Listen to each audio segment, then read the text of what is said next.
Donc voilà l'idée en gros pour l'électrolyseur.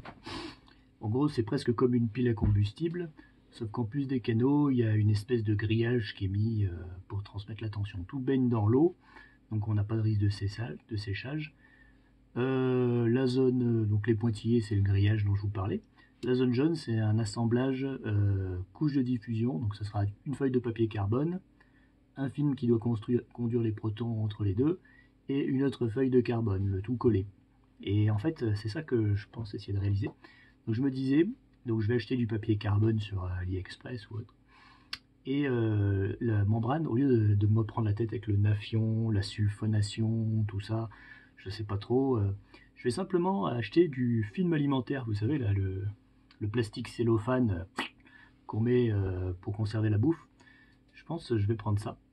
Et l'idée, ça va être d'essayer de faire plein de petits trous dedans pour que l'eau, en gros, elle puisse passer.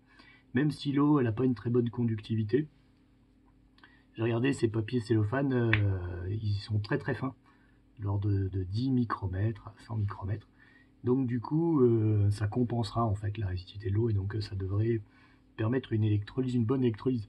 Ah, ça sera un premier essai et après on pourra essayer avec d'autres trucs plus sophistiqués, mais déjà je voudrais essayer de le faire juste avec du cellophane, de papier carbone, des grillages. Et le gros intérêt de ça par rapport à la pile à combustible, c'est qu'au lieu d'avoir des grosses plaques en carbone que je vais devoir usiner ou former avec les procédés dont je vous ai parlé avec les arcs électriques ou autres, qui sont quand même très complexes, bah, je vais pouvoir directement imprimer mes canaux avec mon imprimante 3D quand elle marchera.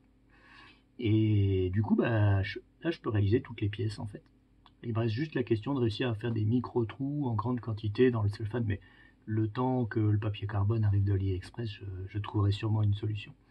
Voilà. Et donc en fait, c'est les grillages qui assurent la conduction, donc je peux faire les canaux en plastique. C'est ça qui est intéressant. Je ne suis pas obligé de les faire en carbone ou dans du titane ou autre. Et peut-être qu'après cette idée, je pourrais la réutiliser pour la pile à combustible, c'est-à-dire revoir des canaux en imprimante 3D et quand même utiliser des grillages pour assurer la conduction électrique. Ce qui nous permettrait de contourner le problème de la fabrication des plaques bipolaires en graphite. C'est à voir. Je vais voir ce que j'arrive à faire déjà avec l'électrolyseur. Et puis peut-être après, on verra plus en détail les membranes et les procédés d'assemblage des membranes avec les GDL.